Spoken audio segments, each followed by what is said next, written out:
નમસ્તે વિદ્યાર્થી મિત્રો, મહાદેવ ક્લાસીસમાં ફરી એકવાર આપ સર્વનું હાર્દિક સ્વાગત છે।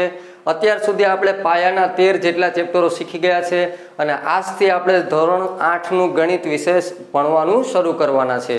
તો ચાલો ચેપ્ટર નંબર 1 જોઈએ। ધોરણ 8 ગણિત વિષય ચેપ્ટર નંબર 1 કે જેનું નામ છે સમય સંખ્યાઓ। હવે સમય સંખ્યાઓ શીખીએ તેની પહેલા તમને આ બીજી જે કોઈ પણ પ્રાકૃતિક, પૂર્ણ અને પૂર્ણાંક સંખ્યાઓ છે તેના વિશેની બેઝિક માહિતી તમને ખબર હોવી જોઈએ। તો ચાલો શરૂઆત કરીએ। પ્રાકૃતિક સંખ્યાના ગણને n વડે દર્શાવાય છે અને પ્રાકૃતિક સંખ્યા એટલે કે પ્રકૃતિ ક્યારે શૂન્ય હોય નહીં, હંમેશા તેની શરૂઆત 1 થી થાય છે। એટલે આપણે અહીંયા પ્રાકૃતિક સંખ્યાઓનો જે ગણ લખ્યો છે એની શરૂઆત આપણે 1 થી કરશું। 1, 2, 3 થી લઈને અનંત સુધી। ત્યારબાદ આવો પૂર્ણ સંખ્યામાં। તો પૂર્ણ સંખ્યાને ઇંગ્લિશમાં કહેવાય છે વોલ નંબર। તો વોલ નંબર એટલે કે એમાં શૂન્યનો પણ સમાવેશ થાય છે। એટલે પૂર્ણ સંખ્યાની શરૂઆત થાય છે 0 થી। 0, 1, 2, 3 થી લઈને અનંત સુધી। ત્યારબાદ આવો પૂર્ણાંક સંખ્યાઓમાં। હવે પૂર્ણાંક સંખ્યાઓમાં ધન સંખ્યાઓ, ઋણ સંખ્યાઓ તેમજ શૂન્ય આ બધાનો સમાવેશ થાય છે પૂર્ણાંક સંખ્યાઓમાં। ત્યારબાદ આવીએ સમય સંખ્યામાં। હવે સમય સંખ્યાનો ગણ કેવી રીતે રચાય છે? તો કે જે પૂર્ણાંક સંખ્યાઓ છે બરાબર, તેની સાથે ઋણ અપૂર્ણાંકો અને ધન અપૂર્ણાંકોને પણ લઈ લઈએ તો એના દ્વારા જે ગણ રચાશે તેને કહેવાય છે સમય સંખ્યાઓ બરાબર। તો ચાલો હવે આજે આપણે ગણિતના ચેપ્ટરમાં સમય સંખ્યાઓ કે જેનું નામ છે તેમાં સૌથી પહેલા જોવાના છે સંવૃત્તતાનો ગુણધર્મ। સંવૃત્તતાનો ગુણધર્મ સરવાળા માટે। હવે અહીંયા લખેલું છે પ્રાકૃતિક સંખ્યા, પૂર્ણ સંખ્યા, પૂર્ણાંક સંખ્યા અને સમય સંખ્યાઓ। તો સંવૃત્તતાનો ગુણધર્મ એનો મતલબ શું થાય? ચાલો સરવાળા માટે છે એટલે શરૂઆત કરીએ સરવાળાથી। પ્રાકૃતિક સંખ્યા।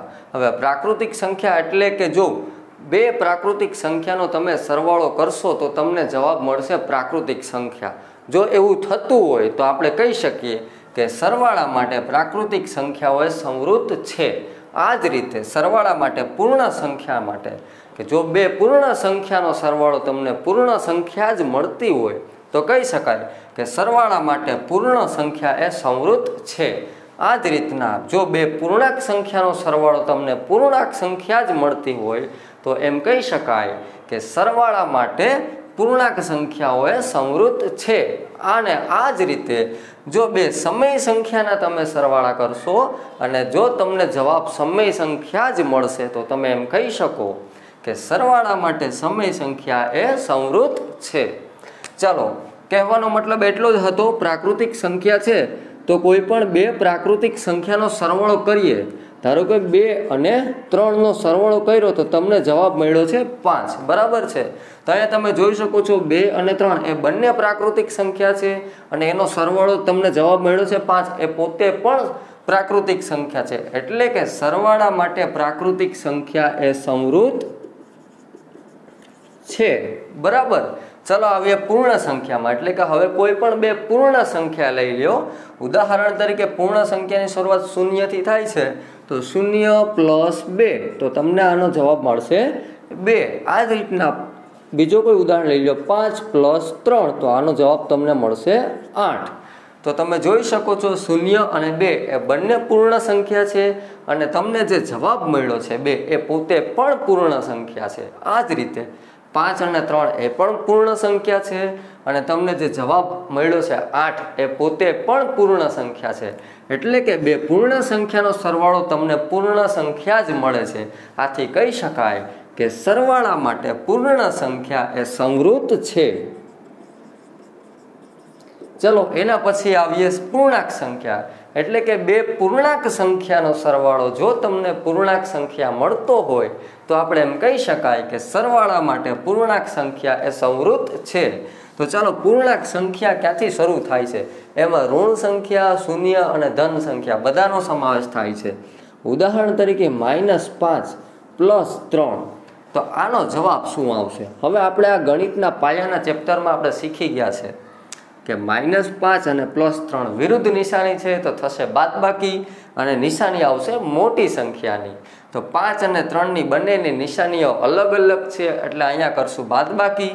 5 માંથી 3 જાય એટલે વધશે 2 અને નિશાની આવશે મોટી સંખ્યાની। તો મોટો છે 5 એની નિશાની છે માઇનસ। એટલે આપણા જવાબમાં પણ અહીંયા માઇનસ નિશાની આવશે। આ જ રીતે પૂર્ણાંક સંખ્યામાં શૂન્યનો પણ સમાવેશ થાય છે। તો કોઈ બીજું ઉદાહરણ 0 - 3 આ રીતે લઈ લે તો આનો જવાબ આવશે -3। તો તમે જોઈ શકો છો કે આ બંને પૂર્ણાંક સંખ્યા છે અને તમને જે જવાબ મળ્યો -2 એ પણ પૂર્ણાંક સંખ્યા છે। આ ઉપરાંત આ ઉદાહરણમાં જોઈએ તો આ બંને સંખ્યાઓ પણ પૂર્ણાંક સંખ્યા છે અને તમને જે જવાબ મળ્યો છે એ પણ પૂર્ણાંક સંખ્યા છે। એટલે આમ કહી શકાય કે સરવાળા માટે પૂર્ણાંક સંખ્યા એ સંવૃત છે। ચલો એના પછીનું ઉદાહરણ જોઈશું સમય સંખ્યા માટે। એટલે કે જો બે સમય સંખ્યાનો સરવાળો જો તમને સમય સંખ્યા મળતો હોય તો કહી શકાય કે સરવાળા માટે સમય સંખ્યા એ સંવૃત છે। તો ચલો સમય સંખ્યા એટલે કે તેમાં અપૂર્ણાંકવાળી સંખ્યાનો પણ સમાવેશ થાય છે। તો ઉદાહરણ તરીકે 3/2 વત્તા 5/2। ચલો આ એક આપણે ઉદાહરણ લઈ લીધેલું છે અપૂર્ણાંકવાળી સંખ્યાઓનું। તો અહીંયા તમને દેખાવે ખબર પડે છે કે છેદ સમાન છે। જો છેદ સમાન હોય તો આખાના છેદમાં 2 લખી અને અહીંયા વચ્ચે સરવાળો છે એટલે કે સીધો અંશનો સરવાળો 3 + 5 આ રીતે તમે કરી શકો। તો 5 અને 3 8, 8/2। તો આને તમે છેદ ઉડાડવા હોય તો પણ ઉડાડી શકો છો। એટલે કે આ રીતે 2 ચોક 8 તો તમને જવાબ મળ્યો છે 4। ચલો આ 4 તો છે જ, આને 4/1 આ રીતે પણ લખી શકાય છે। એટલે કે અહીંયા તમે જો આ બે સમય સંખ્યાનો સરવાળો કર્યો છે તો તમને જવાબ પણ એક સમય સંખ્યા જ પ્રાપ્ત થઈ છે। આથી કહી શકાય કે સરવાળા માટે સમય સંખ્યાઓ એ સંવૃત છે। ચલો હવે એના પછીનું જોઈશું બાદબાકી માટે સંવૃતતાનો ગુણધર્મો। તેમાં સૌથી પહેલા જોઈશું પ્રાકૃતિક સંખ્યા માટે। એટલે કે જો બે પ્રાકૃતિક સંખ્યાઓની બાદબાકી તમે કરશો અને જો તમને જવાબ પ્રાકૃતિક સંખ્યા જ મળશે તો તમે કહી શકો કે બાદબાકી માટે પ્રાકૃતિક સંખ્યા એ સંવૃત છે, નહીતર નથી। તો ચાલો ઉદાહરણ જોઈએ। ઉદાહરણ તરીકે 5 - 3 તો તમને જવાબ મળ્યો 2। તો 5 અને 3 બંને પ્રાકૃતિક સંખ્યા છે અને તમને જવાબ પણ પ્રાકૃતિક સંખ્યા મળ્યો છે, બરાબર। પણ આનો મતલબ એવો નથી કે ભાઈ એ સંવૃત હશે કે નહીં બાદબાકી માટે। તમે જો આ રીતના ઉલટું કરશો, ધારો કે 3 - 5 કરશો, બરાબર। આપણે તો કોઈ પણ બે પ્રાકૃતિક સંખ્યાઓની બાદબાકી જ કરવાની છે, તો તમે ઉલટું પણ કરી શકો ને। તો 3માંથી 5 જાય તો આપણે ગણિતના પાયાના નિયમ અનુસાર આનો જવાબ આવશે -2। તો તમે જોઈ શકો છો કે અહીંયા તમે બે પ્રાકૃતિક સંખ્યાની બાદબાકી કરી તો તમને જવાબ મળ્યો પ્રાકૃતિક સંખ્યા। જ્યારે અહીંયા જો બે પ્રાકૃતિક સંખ્યાની બાદબાકી તમે કરો છો તો તમને અહીંયા -2 જવાબ મળે છે અને -2 નો સમાવેશ તો પ્રાકૃતિક સંખ્યામાં થતો જ નથી। એટલે કે આ વસ્તુ કે જે બાદબાકી માટે પ્રાકૃતિક સંખ્યા એ સંવૃત છે એ હંમેશા માટે નથી। એટલે આપણે અહીંયા શું લખીશું કે બાદબાકી માટે પ્રાકૃતિક સંખ્યાઓ એ સંવૃત નથી। ચલો એના પછી આવીએ, જો બે પૂર્ણ સંખ્યાઓની બાદબાકી તમને પૂર્ણ સંખ્યા જ મળતી હોય તો કહી શકાય કે બાદબાકી માટે પૂર્ણ સંખ્યા એ સંવૃત છે, નહીતર નથી। ઉદાહરણ તરીકે પૂર્ણ સંખ્યામાં શૂન્યનો પણ સમાવેશ થાય છે। તો ધારો કે 5 - 0 તો તમને જવાબ મળ્યો 5। તો અહીંયા તમે જોઈ શકો છો કે બે પૂર્ણ સંખ્યાઓની બાદબાકી તમને પૂર્ણ સંખ્યા મળે છે, પરંતુ આનાથી ઉલટું આ રીતે કરીએ કે 0 - 5 તો તમને જવાબ મળશે -5। હવે તમે જોઈ શકો છો કે આમ 0 અને 5 પૂર્ણ સંખ્યા છે, પરંતુ -5 એ પૂર્ણ સંખ્યા નથી। તો આમ કહી શકાય કે બાદબાકી માટે પૂર્ણ સંખ્યાઓ સંવૃત નથી। ચલો એના પછી જોઈએ, જો બે પૂર્ણાંક સંખ્યાઓની બાદબાકી તમને પૂર્ણાંક સંખ્યા મળતી હોય તો કહી શકાય કે બાદબાકી માટે પૂર્ણાંક સંખ્યાઓ એ સંવૃત છે, નહીતર નથી। તો ચલો એમાં તો ધન સંખ્યા, ઋણ સંખ્યા અને શૂન્ય આ બધાનો સમાવેશ થાય છે। ઉદાહરણ તરીકે 3 - 5 તો આનો જવાબ તમને મળશે -2। આ જ રીતે 10 - 15 તો આનો જવાબ તમને મળશે -5। 0 - 2 આનો જવાબ તમને મળશે -2। પછી 10 - 7 તો તમને જવાબ મળશે 3। તો તમે જોઈ શકો છો કે આ બે પૂર્ણાંક સંખ્યાઓ છે, એનો જવાબ તમને પૂર્ણાંક સંખ્યા જ મળશે। પછી આ જ રીતે અહીંયા પણ આ બંને પૂર્ણાંક સંખ્યા છે તો એનો જવાબ પણ તમને પૂર્ણાંક સંખ્યા મળ્યો। અહીંયા પણ આ બંને પૂર્ણાંક સંખ્યા છે અને એનો જવાબ પણ તમને પૂર્ણાંક સંખ્યા મળ્યો। તમે જોઈ શકો છો -2, -5, -3 એટલે કે બધી ઋણ સંખ્યાઓ છે ને, તો આ બધી ઋણ સંખ્યાઓનો પણ સમાવેશ પૂર્ણાંક સંખ્યામાં થાય જ છે, બરાબર છે। એટલે આપણે કહી શકાય કે બાદબાકી માટે પૂર્ણાંક સંખ્યાઓ છે એ સંવૃત છે। ચલો એના પછી આવીએ સમય સંખ્યામાં। તો ચાલો સમય સંખ્યાનું કોઈ ઉદાહરણ લઈ લઈએ। ઉદાહરણ તરીકે 5/2 ઓછા 3/2। તો ચાલો અહીંયા છેદ સમાન રાખેલા છે આપણે, કે જેથી આ વસ્તુ સમજવામાં આપણને સરળતા રહી। તો છેદ સમાન છે એટલે તમે આખાના છેદમાં 2 કરી શકો, અને અંશને અહીંયા વચ્ચે માઇનસ છે એટલે અંશની સીધી બાદબાકી। તો 5માંથી 3 જાય તો તમને જવાબ મળશે 2, અને છેદમાં 2 હતા।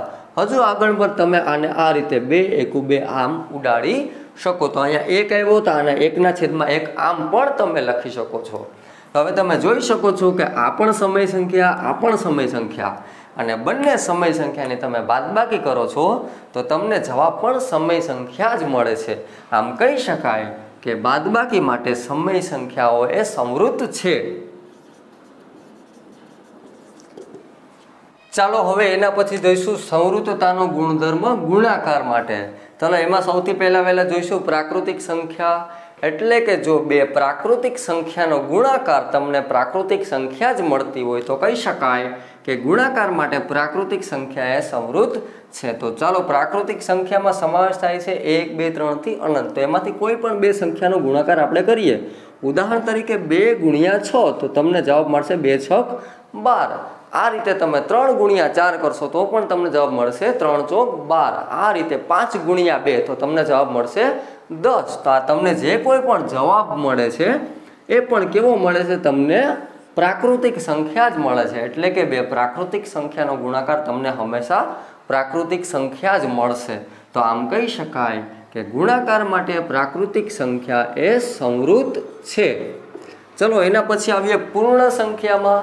જો બે પૂર્ણ સંખ્યાનો ગુણાકાર તમને પૂર્ણ સંખ્યા મળતો હોય તો તમે એમ કહી શકો કે ગુણાકાર માટે પૂર્ણ સંખ્યા એ સંવૃત છે। તો ઉદાહરણ તરીકે પૂર્ણ સંખ્યામાં શૂન્યનો પણ સમાવેશ થાય છે। તો 0 × 3 તો 0 × 3 નો જવાબ આવશે 0, બરાબર। પછી આ રીતના 2 × 10 તો તમને જવાબ મળશે 2 × 20। તમે જોઈ શકો છો કે બંને પૂર્ણ સંખ્યા હતી તો એનો જવાબ પણ તમને પૂર્ણ સંખ્યા મળ્યો। આ બંને પૂર્ણ સંખ્યા છે એનો જવાબ પણ તમને પૂર્ણ સંખ્યા મળે છે। આ 0 અને 20 બંનેનો પૂર્ણ સંખ્યામાં સમાવેશ થાય જ છે। તો આ પરથી કહી શકાય કે ગુણાકાર માટે પૂર્ણ સંખ્યા એ સંવૃત છે। ચલો એના પછી આવીએ પૂર્ણાંક સંખ્યા। જો બે પૂર્ણાંક સંખ્યાનો ગુણાકાર પણ તમને પૂર્ણાંક સંખ્યા મળતો હોય તો કહી શકાય કે ગુણાકાર માટે પૂર્ણાંક સંખ્યા એ સંવૃત છે, નહીતર નથી। ચલો પૂર્ણાંક સંખ્યામાં ઋણ સંખ્યાનો પણ સમાવેશ થાય। ઉદાહરણ તરીકે -3 × 2 તો હવે આપણા ગણિતના પાયાના નિયમમાં આ બધી વસ્તુ આપણે પહેલેથી જ શીખી ગયા છે। જે લોકોએ વિડીયો ન જોયો હોય ગણિતનો પાયાનો નિયમ વાળો વિડીયો એક વખત જોઈ લેજો। તો ચાલો 3 અને 2 નો ગુણાકાર કરવાનો છે એ તો ફાઇનલ છે, 3 દુ 6। પછી હવે ગુણાકાર કરવાનો હોય ત્યારે માત્ર નિશાનીઓ પણ બદલવાની રહેશે। તો અહીંયા છે ઓછા છે ને આ બે કેવા છે? વત્તા છે, એટલે કે ઓછે વત્તે ઓછા થશે। આ જ રીતે -3 × -15 લઈ લે તો પેલા ગુણાકાર 15 × 3 એટલે કે 45, અને ઓછે ઓછે વત્તા એટલે કે અહીંયા વત્તાની નિશાની આવશે। તો અહીંયા આવશે -6 અને આનો જવાબ આવ્યો આપણને +45। તમે જોઈ શકો છો કે પૂર્ણાંક સંખ્યામાં ઋણ સંખ્યા અને ધન સંખ્યા બંનેનો સમાવેશ થાય છે। એટલે આપણે કહી શકાય કે ગુણાકાર માટે પૂર્ણાંક સંખ્યા એ સંવૃત છે। ચલો એના પછી આવીએ સમય સંખ્યામાં। એટલે કે જો બે સમય સંખ્યાનો ગુણાકાર કરશો અને જો તમને જવાબ પણ સમય સંખ્યા જ મળે તો તમે એમ કહી શકો કે ગુણાકાર માટે સમય સંખ્યાઓ એ સંવૃત છે, નહીતર નથી। ઉદાહરણ તરીકે 3/5 7 ગુણ્યા 5/2। બરાબર, આ બંને સમય સંખ્યા આપણે અહીંયા લખેલી છે। તો ચાલો અહીંયા ગુણાકાર કરવાનો છે એટલે સીધું આ વસ્તુને તમે આ રીતે પણ લખી શકો છો, 3 ગુણ્યા 5/7/2। એટલે કે અંશ હોય એનો અંશ સાથેનો ગુણાકાર અને છેદ હોય એનો છેદ સાથેનો ગુણાકાર। તો 3 પંચા 15 અને 7 દુ 14। તો તમે જોઈ શકો છો 15/14 એ પણ એક સમય સંખ્યા જ છે। એટલે કે બે સમય સંખ્યાનો ગુણાકાર પણ તમને સમય સંખ્યા મળે છે। આથી કહી શકાય કે ગુણાકાર માટે સમય સંખ્યા પણ કેવી છે? સંવૃત છે। તો એના પછી જોઈશું સંવૃતતાનો ગુણધર્મ ભાગાકાર માટે। એમાં સૌથી પહેલા જોઈશું પ્રાકૃતિક સંખ્યા। એટલે કે જો બે પ્રાકૃતિક સંખ્યાનો ભાગાકાર જો તમને પ્રાકૃતિક સંખ્યા મળશે તો આપણે કહી શકાય કે ભાગાકાર માટે પ્રાકૃતિક સંખ્યા એ સંવૃત છે, નહીતર નથી। તો ઉદાહરણ તરીકે કોઈ પણ બે પ્રાકૃતિક સંખ્યા તમે લઈ લો, ધારો કે 6 અને 2। તો 6/2 તમે કરશો તો આનો જવાબ તમને 6/2 એટલે કે 2 તેરી 6 3 મળશે। તો આ બંનેનો ભાગાકાર પણ આ બંને પ્રાકૃતિક સંખ્યા એનો જવાબ તમને 3 મળ્યો એ પણ પ્રાકૃતિક સંખ્યા છે, બરાબર। પરંતુ ધારો કે ઉલટું કરીએ કે 2/6 તમે કરો છો તો તમને જવાબ મળશે 2/6 એટલે કે 2 તેરી 6 અને જવાબ મળશે 1/3 એટલે 1/3 અથવા તો એને ભાગાકાર તમે કરો એટલે તમારો જવાબ પોઈન્ટમાં આવશે। જ્યારે પ્રાકૃતિક સંખ્યામાં તો પોઈન્ટવાળી સંખ્યાનો સમાવેશ થતો જ નથી। તો આ પરથી કહી શકાય કે ભાગાકાર માટે પ્રાકૃતિક સંખ્યાઓ એ સંવૃત નથી। ચલો ત્યારબાદ જોઈશું પૂર્ણ સંખ્યા માટે। તો કોઈ પણ બે પૂર્ણ સંખ્યા લઈ લે, ઉદાહરણ તરીકે 0/5 તો તમને જવાબ મળશે 0/5, આનો જવાબ મળશે 0। પરંતુ ઉલટું કરીએ અથવા તો 5/0 કરો અથવા તો કોઈ પણ બીજી બે કોઈ પણ પૂર્ણ સંખ્યા લઈ લો, ઉદાહરણ તરીકે 12/15 તો આ બધાનો જવાબ હંમેશા તમને પૂર્ણ સંખ્યા મળવાનો નથી। 5/0 કરશો એટલે તમને અનંત જવાબ મળશે અથવા તો અવ્યાખ્યાયિત। ચલો આ જ રીતે 12/15 છે તો આને તમે કઈ રીતે લખી શકો? 4 તેરી 12 અને 5 તેરી 15 તો 3 ઉડી ગયા અને તમને જવાબ મળ્યો 4/5। આ પરથી કહી શકાય કે આ 12 અને 15 એ બંને પૂર્ણ સંખ્યા હતી, પરંતુ એનો જે જવાબ તમને મળે છે એ તમને 4/5 પોઈન્ટમાં મળે છે, બરાબર। તો આ પરથી કહી શકાય કે ભાગાકાર માટે પૂર્ણ સંખ્યાઓ એ સંવૃત નથી। ત્યારબાદ આવીએ આપણે પૂર્ણાંક સંખ્યામાં। પૂર્ણાંક સંખ્યામાં ઋણ સંખ્યાનો પણ સમાવેશ થાય છે। ઉદાહરણ તરીકે -3/-3 તો આનો જવાબ તમને મળશે +1 એટલે કે 3 × 3 અને ઓછે વત્તા થઈ ગયા। તો આ તમને જવાબ જે +1 મળ્યો એ પણ પૂર્ણાંક સંખ્યા છે, પરંતુ આ દરેક વખતે આ વસ્તુ સત્ય નથી। ઉદાહરણ તરીકે પૂર્ણાંક સંખ્યા છે તો -3/6 લઈ લો તો આનો જવાબ આવશે 3/2 એટલે કે 3 દુ 6। ચાલો તો ઓછે વત્તે ઓછા અને 1/2।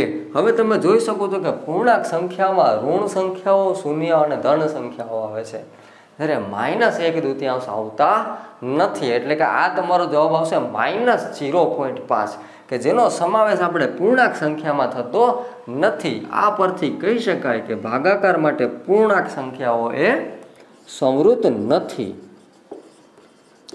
ચલો એના પછી જોઈએ છેલ્લું જે સમય સંખ્યા। ચાલો બે સમય સંખ્યાનો ભાગાકાર જો સમય સંખ્યા મળતો હોય તો તમે કહી શકો કે ભાગાકાર માટે સમય સંખ્યા એ સંવૃત છે, નહીતર નથી। તો ઉદાહરણ તરીકે તમે 3/5 કરશો આ રીતે, આ બંને આ પણ એક સમય સંખ્યા છે 3/5, એનો ભાગાકાર કરશો બીજી કોઈ 3/5 વાળી સંખ્યા સાથે।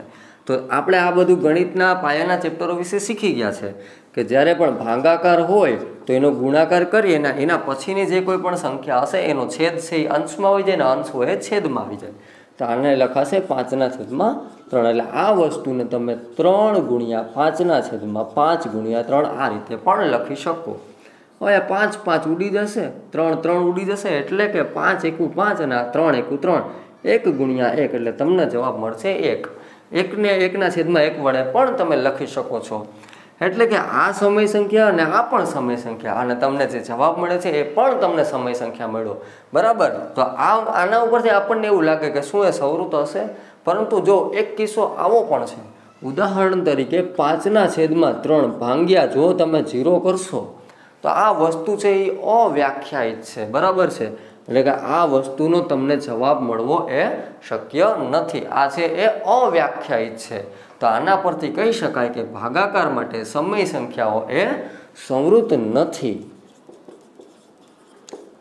તો ચાલો આપણે બધા સંવૃતતાનો ગુણધર્મો સરવાળા, બાદબાકી, ગુણાકાર અને ભાગાકાર માટે આ બધી જ સંખ્યાઓ પ્રાકૃતિક, પૂર્ણ, પૂર્ણાંક અને સમય સંખ્યાઓ માટે એ સંવૃત છે કે નથી એ બધું આપણે શીખી ગયા છે.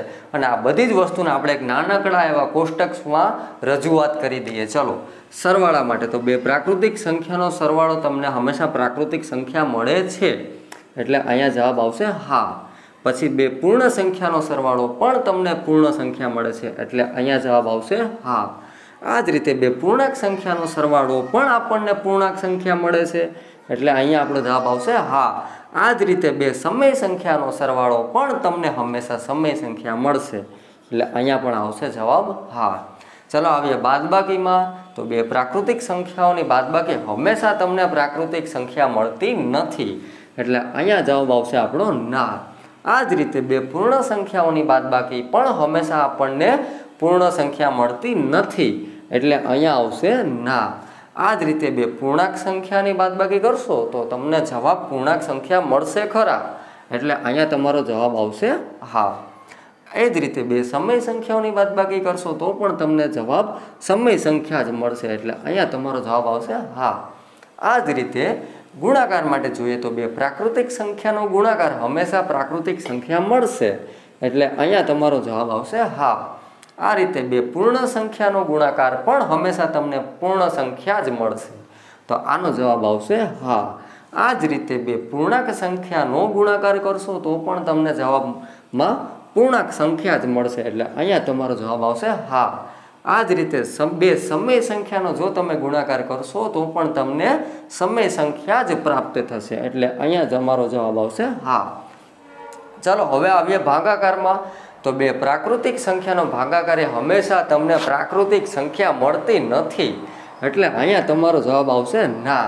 આ જ રીતે બે પૂર્ણ સંખ્યાનો તમે ભાગાકાર કરશો તો પણ તમને જવાબ પૂર્ણ સંખ્યા હંમેશા મળતો નથી, એટલે અહીંયા તમારો જવાબ આવશે ના.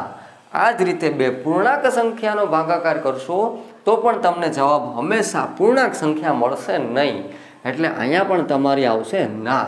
અને એ જ રીતે બે સમય સંખ્યાનો તમે ભાગાકાર કરશો તો પણ તમારો જવાબ હંમેશા સમય સંખ્યા મળવાનો નથી, એટલે અહીંયા પણ તમારો જવાબ આવશે ના. તો વિદ્યાર્થી મિત્રો, આ થઈ ગયો આપણો સંવૃતતાનો ગુણધર્મ. સરવાળો, બાદબાકી, ગુણાકાર અને ભાગાકાર માટે પ્રાકૃતિક સંખ્યા, પૂર્ણ સંખ્યા, પૂર્ણાંક સંખ્યા અને સમય સંખ્યાઓ એ સંવૃત છે કે નહીં.